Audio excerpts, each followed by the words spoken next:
If kailangan mo ng professional help, saan ka nga ba dapat pumunta?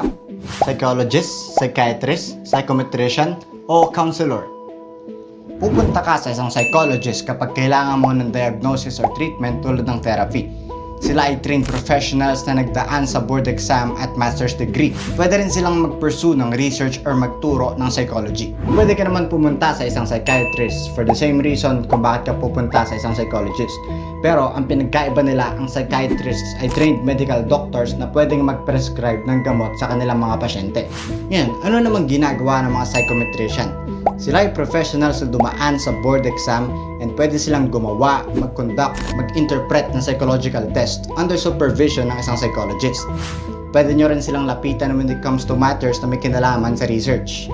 And pupunta ka naman sa isang counselor kapag kailangan mo ng guidance, support, and counseling para sa personal, academic, or career issues. At kaming mga psych students, hindi kami proxy o pamalit sa mga professionals.